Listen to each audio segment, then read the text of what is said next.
Hey, salut à tous et à toutes, c'est Nicolas78 et nous revoilà pour une nouvelle chronique du cinéma. Oui, ça faisait longtemps, mais bon, mieux vaut tard que jamais. Aujourd'hui, on parle de Christopher Nolan, enfin oui. Au fil de mes vidéos, critiques, top et chroniques comprises, j'ai eu le temps d'aborder pas mal de thématiques et de parler de différents réalisateurs que j'aime beaucoup, comme Denis Villeneuve, Luc Besson, George Lucas, Tarantino, Scott Derrickson, Nicolas Winding Refn, Spielberg, Damien Chazelle et tant d'autres, je suis pas là pour les lister. Et pourtant, aussi surprenant que cela puisse paraître, je n'ai pas parlé de mon réalisateur préféré, j'ai nommé Christopher Nolan. Je n'en ai pas encore parlé, il est donc temps de s'y attarder. Nolan, c'est un réalisateur que j'ai découvert plus jeune, un peu comme pas mal de monde, avec la trilogie The Dark Knight. Puis j'ai vu un film qui m'a totalement retourné.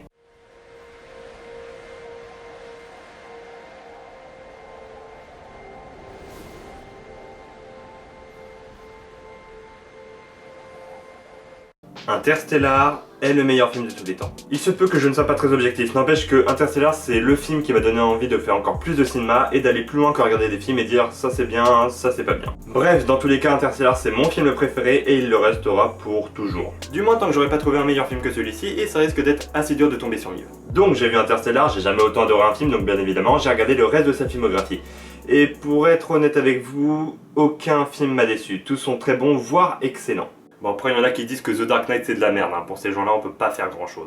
En tout cas si vous savez pas quoi mater ce soir, vous piochez dans les films de Nolan, il y a de tout, du thriller, du drame, de la SF, du policier, du mystère, et même bientôt de la guerre. Ce film va être trop bien. Bref, on n'est pas là pour parler de tous ces films, on est là pour parler d'un film en particulier, et ce film c'est Following, ou Le Suiveur en français, mais c'est pas top Le Suiveur, donc Following. C'est le premier long métrage de Nolan, mais sachez qu'avant le petit bonhomme de 27 ans avait réalisé Doodlebug, un court métrage assez énigmatique, qui est déjà intéressant sur son fond plus que sur sa forme. Le petit film d'à peine 3 minutes nous raconte l'histoire d'un homme armé d'une chaussure essayant désespérément de poursuivre une chose cachée sous un tissu.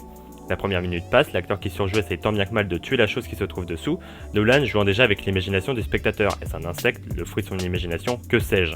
À la fin, quand il enlève le tissu, on remarque un personnage identique à celui qu'on suit, mais miniaturisé. Là, toi tu fais quoi? Mais c'est pas tout. On remarque que cette miniature de lui-même reproduit exactement tous les mêmes faits et gestes que lui, mais avec une légère avance. Du coup, quand il tente de tuer sa miniature,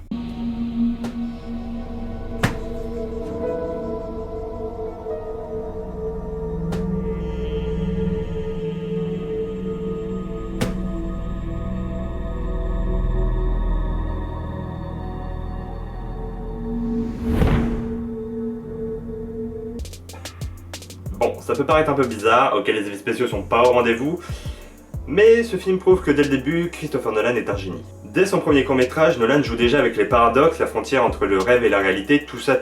Ok, ça n'a pas autant de gueule qu'Inception, mais je trouve que le twist final propose une mise en abîme assez sympathique. Je ne pense pas qu'il faille trouver une interprétation complètement folle qui remettra en cause toute la vie, non. Mais je trouve que ce court-métrage est une expérience assez cool, précurseur de tout ce qu'il fera par la suite. D'ailleurs, la suite. Doodlebug est sorti en 97 alors que Nolan n'avait que 27 ans. 2 ans plus tard, le 1er décembre 99 sortira Following, le film dont nous allons parler maintenant. Ok, bon, c'est maintenant qu'on entre dans le vif du sujet, donc j'espère que vous êtes prêts. Tant mieux, parce qu'on va carburer. donc, Following est le premier long métrage de Christopher Nolan sorti en 99, comme je l'ai dit juste avant, il est d'une durée d'1h10 et possède un budget de 6 000 $. Je m'arrête là parce que 6 000 $, eh bah c'est pas beaucoup. Normal, vous allez me dire. Le mec a pas réalisé un seul long métrage, je vois pas pourquoi les studios lui fileraient plus. A titre de comparaison, le projet Blair Witch, qui sortira la même année, qui est aussi le premier film des deux réalisateurs, va demander 60 000 $. Donc ouais, ok, Blair Witch c'est un des films les plus rentables de tous les temps, tatati, tatata, ok.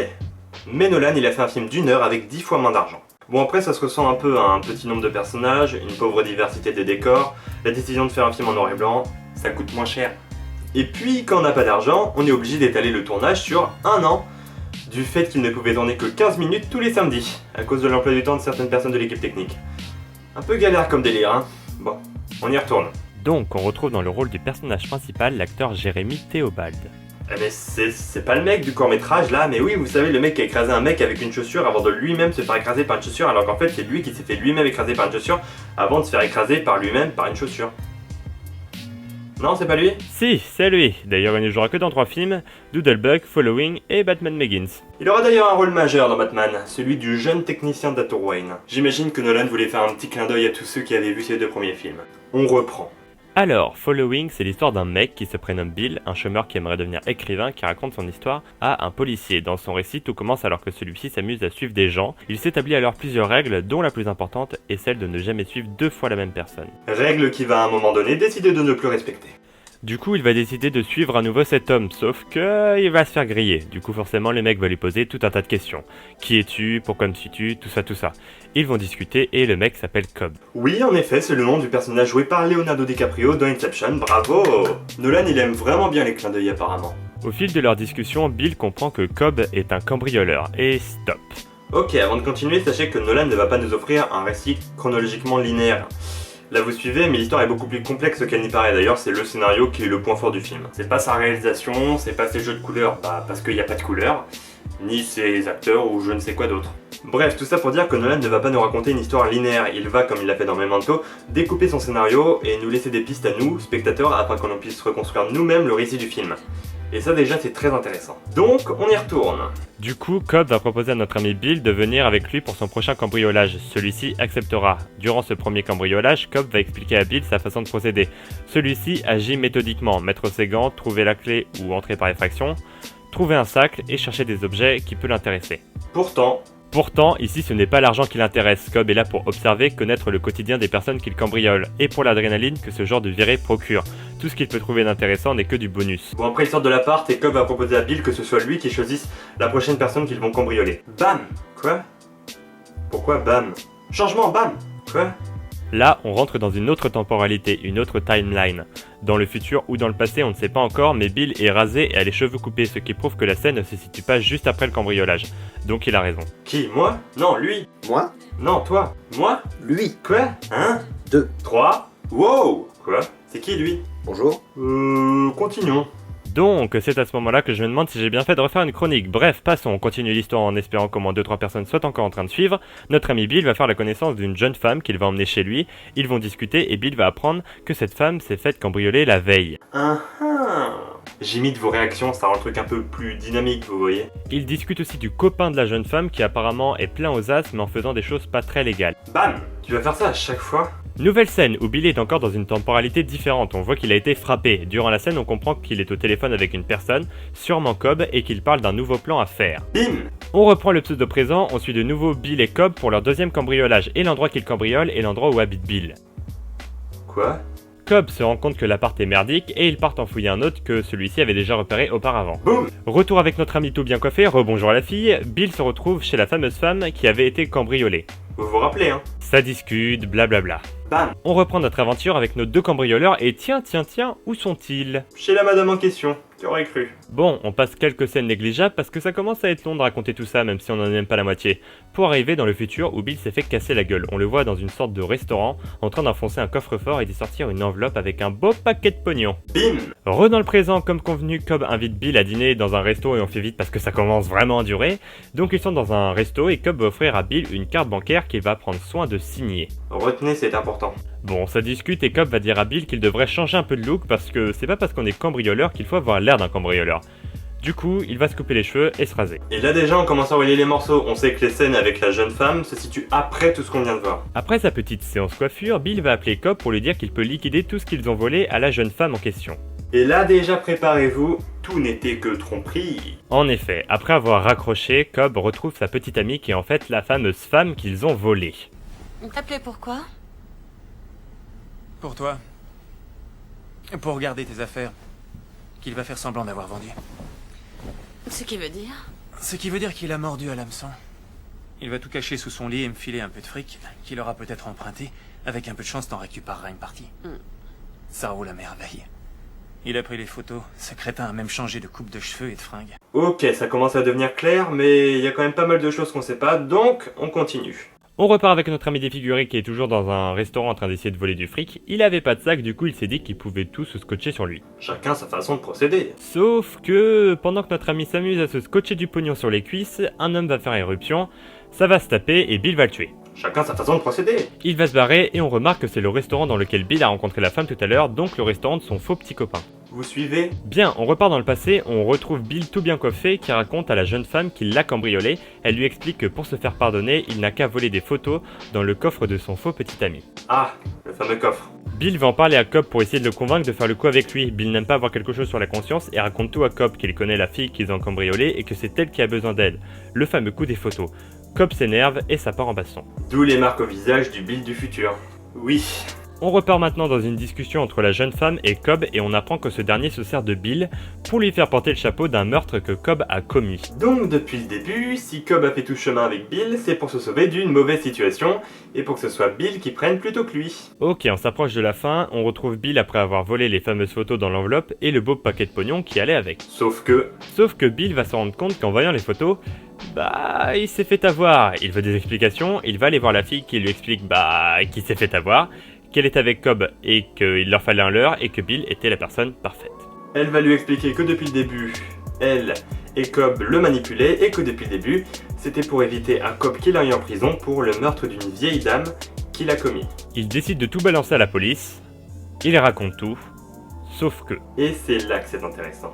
Bill a tout balancé en pensant que dire la vérité à la police lui permettrait de se sortir de cette merde et lui permettrait de retrouver Cobb pour que ce soit lui qui aille en prison. Logique, sauf que... Le policier va lui raconter qu'aucun meurtre de vieille dame n'a été commis, que le fameux Cobb n'existe même pas dans les fichiers de la police. Et Une scène entre deux nous montre que Cobb a tué la jeune femme pour emporter tout le fric que Bill avait piqué dans le coffre-fort. Le policier va raconter à Bill qu'ils ont retrouvé le cadavre de la fille. sauf que... La police n'ayant rien sur le fameux Cobb, la fille, le seul témoin étant morte et possédant l'arme du crime avec les empreintes de Bill, tout va porter à croire que Bill est le coupable de tout ça.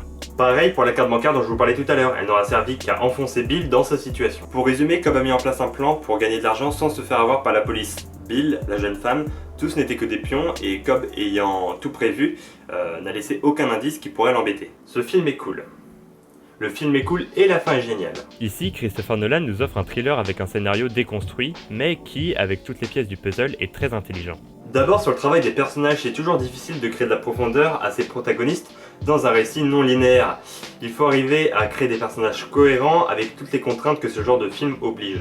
De plus, le but n'est pas de perdre le spectateur avec un scénario incompréhensible. À l'image d'Inception, le film est complexe, mais tout à fait compréhensible pour peu que l'on soit attentif. Et il faut se l'avouer, le scénario fonctionne très bien et propose même de multiples interprétations. Par exemple, qui nous dit que Bill et Cobb ne sont pas tout simplement la même personne? Le récit nous est raconté par Bill, donc on pourrait penser que celui-ci s'est inspiré des gens qu'il suivait pour créer le personnage de Cobb de toutes pièces, ce qui expliquerait le fait que la police n'ait rien sur lui. Bref, sans remporter l'Oscar des meilleurs films, Following est un très bon long métrage que je vous conseille si vous aimez bien le cinéma de Nolan. C'est d'ailleurs pour ça que je voulais vous en parler. Au-delà d'être un bon film, c'est un bon premier film pour Christopher Nolan, et c'est toujours très intéressant de voir le premier film d'un réalisateur voué à faire de grandes choses par la suite. En effet, d'abord sur le fond, Nolan aborde des thématiques récurrentes de son cinéma. On retrouve dans Following les thématiques de l'identité, la réalité, la déception voire la déception de soi, l'affrontement entre la vengeance et le pardon. Si on s'attarde sur chaque long métrage, on remarque que c'est ce genre de thématiques qui reviennent. L'identité d'abord, qu'on retrouve dans des films comme Memento, avec l'amnésie de Shelby qui cherche à savoir qui il est, ou dans la trilogie Batman, ou encore dans Inception. La réalité, thème qu'on retrouve dans Inception évidemment avec un scénario qui jongle entre le rêve et la réalité, Interstellar, ou encore Memento de nouveau. La déception ou la décision de soi, thématique qu'on peut observer à nouveau dans Memento, Inception, mais aussi le Prestige ou Interstellar de nouveau. Et enfin, l'affrontement entre la vengeance et le pardon, thème qu'on va pouvoir voir dans Memento, Encore, dans Interstellar, encore. ou dans Insomnia. Non, cette fois c'est bon. Following est en fait le précurseur de nombreuses thématiques qu'il aura par la suite la possibilité de développer dans ses futurs films. Sur la forme aussi, il est intéressant d'observer que certaines façons de faire qui décrivent aujourd'hui le cinéma de Nolan étaient déjà présentes dans Following. D'abord, sa volonté d'avoir un scénario très abouti est aujourd'hui un élément clé des films de Nolan. Je suis désolé, mais tous les films de Christopher Nolan ont un travail d'écriture très minutieux. Le montage aussi, avec l'envie d'avoir un récit non linéaire comme il le fait dans certains films. Avec une volonté de se balader comme on veut dans le film, repartir dans le passé, puis retour vers le futur. Bref, tout ça pour dire que regarder le premier long métrage d'un réalisateur est toujours indicateur de ce qu'il fera par la suite, et c'est toujours très intéressant de voir comment un petit réalisateur devient grand. Voilà, j'espère que cette chronique vous aura plu. Elle aura mis beaucoup de temps à arriver, mais sachez que j'ai beaucoup galéré pour l'écriture de celle-ci, en espérant que la prochaine chronique ne mette pas autant de temps à arriver. Je vous remercie de l'avoir regardé jusqu'à la fin, n'hésitez pas à donner votre avis en commentaire, et si vous voulez parler de Nolan, ce sera avec plaisir. Si vous avez des idées de chroniques, tout et n'importe quoi, je prendrai le temps d'y jeter un coup d'œil. Sur ce, c'était Nico, on se revoit pour une nouvelle vidéo. Ciao!